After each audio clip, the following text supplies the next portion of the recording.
Welcome back, Fiber Friends, to another episode of the Wool to Gold podcast. Today, I think is going to be more of a mini-sode.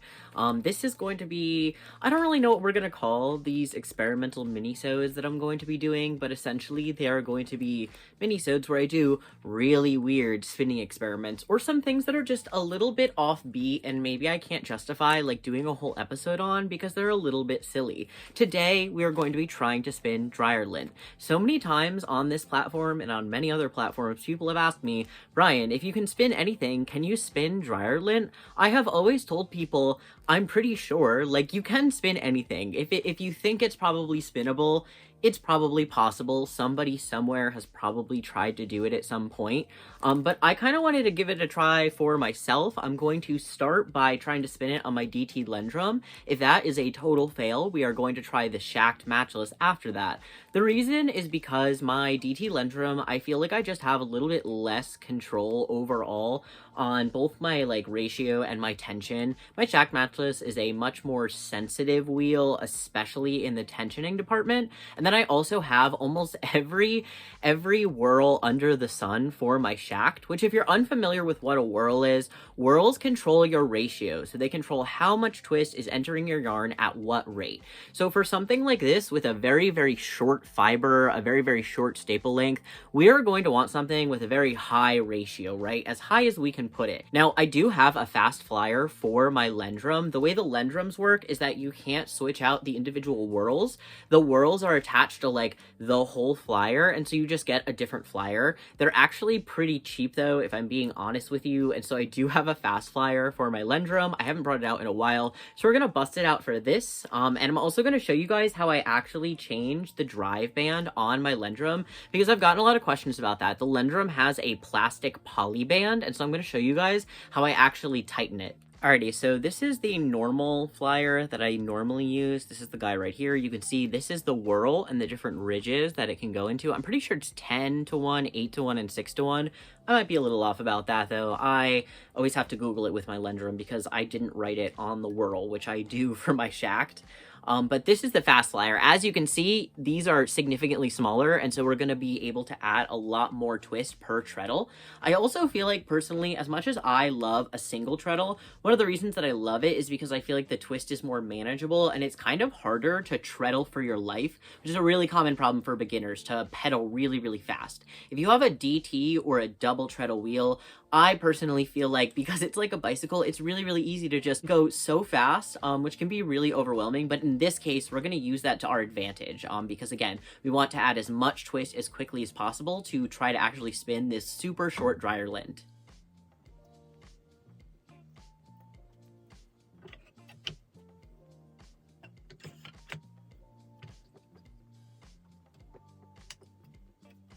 Now that our new flyer is into our wheel, it's all set up. So what the heck actually is a drive band? A drive band can be many different things. It can be a leather band, it can be string, cotton in a lot of cases, it can be fishing line, it can also be a poly band like this. And essentially it is a point of contact for both the whirl, which again is right up here, and the actual drive wheel, which is like the big wheel on an actual spinning wheel. It's oftentimes what people will sometimes they'll point to, and they'll be like, the spinning wheel. The whole thing is the spinning wheel, and it's made up of lots of different parts.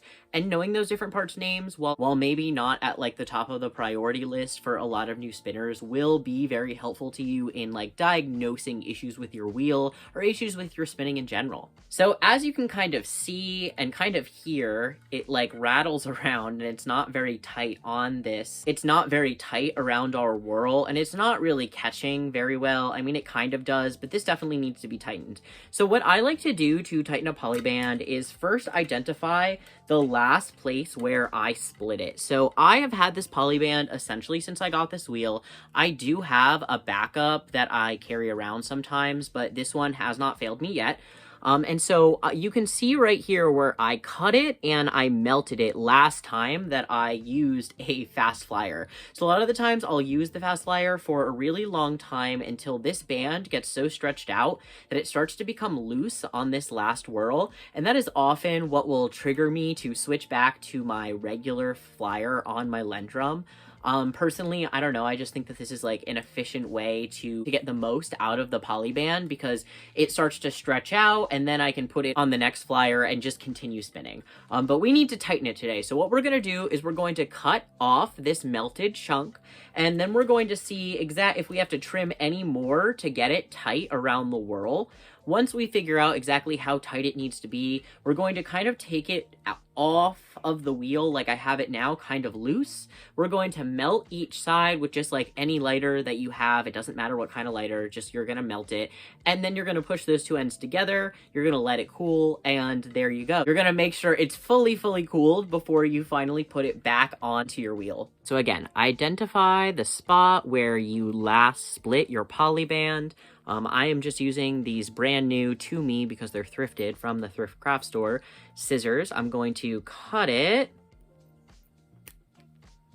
and then I'm going to trim off at minimum the melted piece, because I know I'm going to need to tighten this a fair amount. Once your Polyband is split, you're going to wrap it around, again, the drive wheel and your whirl where it would normally go. Whichever whirl size or ratio size you want it to be on that one. So I'm going to try to actually do the tightest one if I can.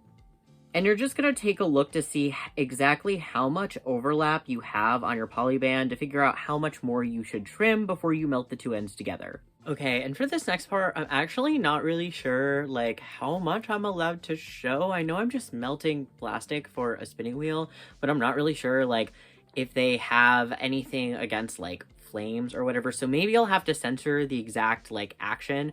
However, I like to line them up with each other, heat them at the same time, take them apart, and then make them meet in the middle. Like that. You hold them together and you'll see that they'll like squish together a little bit. Once you feel confident that it's a little bit more stable, you can kind of roll it in your hands to flatten that seam out if that's something that kind of bothers you, just to make it a little bit less noticeable. And then once it's fully cool, I usually like to leave it for a few minutes if I can, just to like really make sure everything's ready to go, and then you can start your spinning.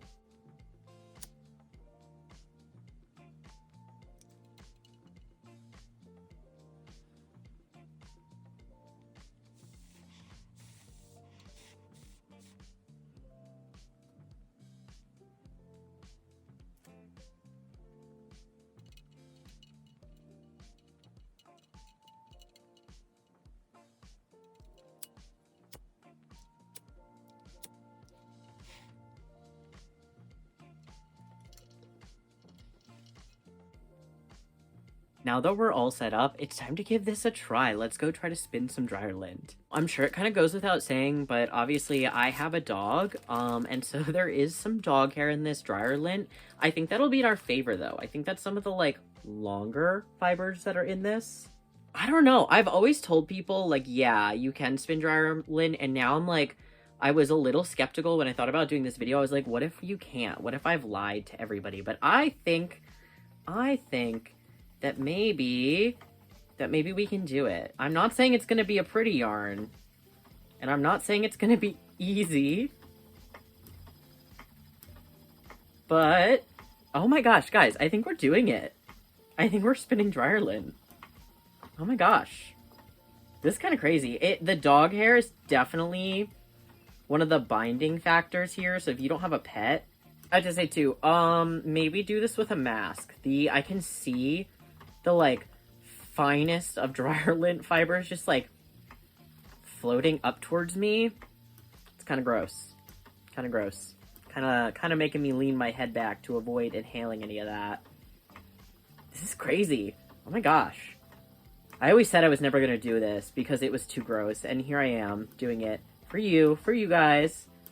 Okay, so our first question was answered. Can you spin dryer lint? The answer is yes. This is wild and, again, kind of gross. Some notes while I'm spinning. The dog hair is definitely a binding factor in this, so if you do not have a pet, I feel like the sections of the dryer lint where there's like no pet hair is a lot more prone to like breaking apart while I'm trying to spin it. Yeah, this is definitely the shortest thing I've ever spun.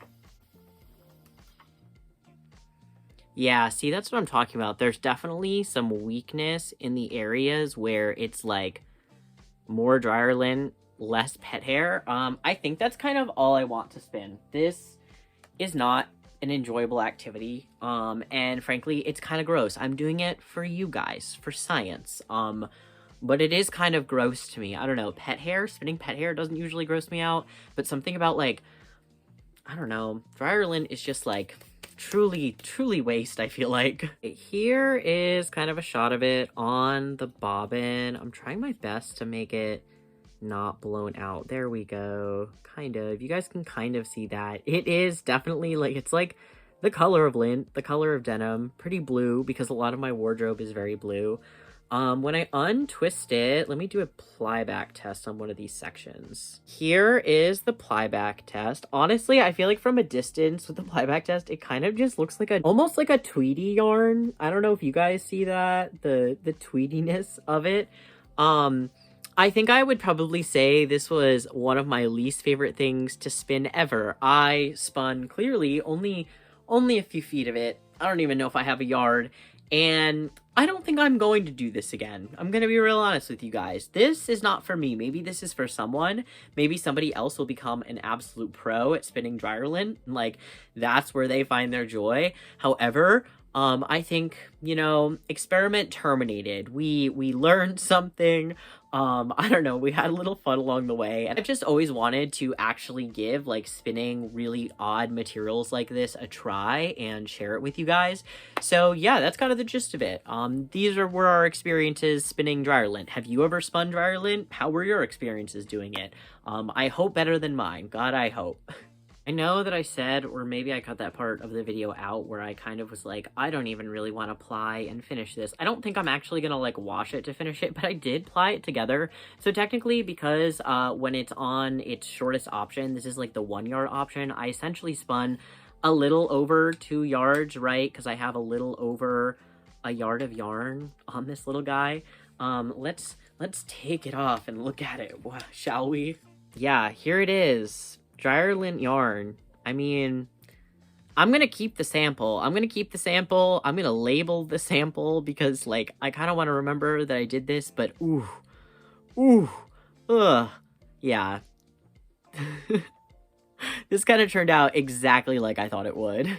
It's really hairy too. It reminds me of like when I spun that cow yarn, which if you haven't been a long time follower, I spun this yarn with the like excess of, so I didn't realize that like show cattle get haircuts as well to make them like look their best for the show ring. And so when I was at like a cattle show at one point, I asked them if I could just like take the hair home with me. They were like, of course, we don't do anything with this. It goes right to the garbage. And so I spun a cow yarn and it was so itchy and terrible. But it was really fun. I remember just having a lot of fun because I didn't really know what to expect from a fiber like that.